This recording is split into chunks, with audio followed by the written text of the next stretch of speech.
Today I'm gonna be making bell pepper stew. Oh my god. If you haven't tried bell pepper stew, red bell pepper, you don't know what you're missing. All washed, ready to go. I'm gonna cut it. I have my pan in there. So this is how I usually cut it.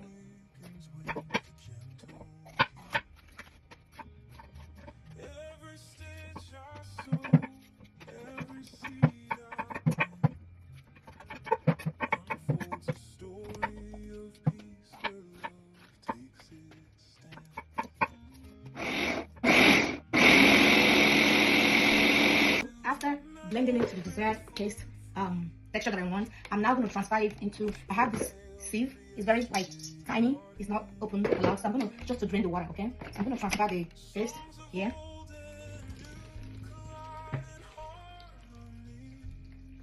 So to be able to drain the water of the paste, so that the water will drain.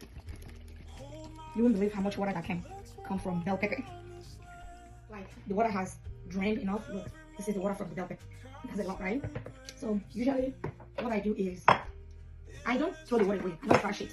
I usually save it for cooking. Like sometimes I use it to make soup, like a goosey soup, abon soup. I also use it to make like jollof rice. So what I do is I usually store it in my freezer. So I pour it in a cup, any container, and I usually freeze it for later use. So like I said, depending on the season, bell pepper can be pricey.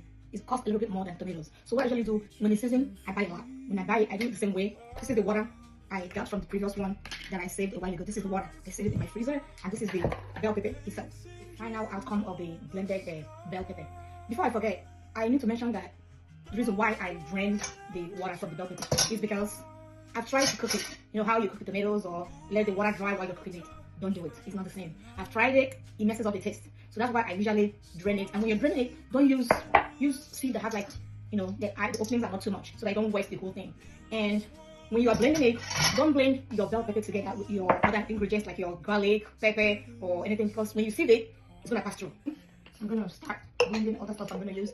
This is my garlic. I love garlic, so I use a lot of them. My ginger. So I'm gonna go ahead and don't forget my habanero pepper. My habanero pepper.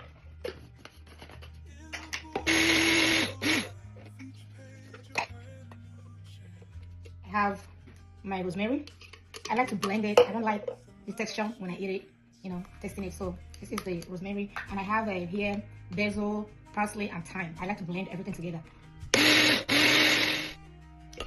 All the herbs, rosemary, parsley, basil, and thyme, all blended together.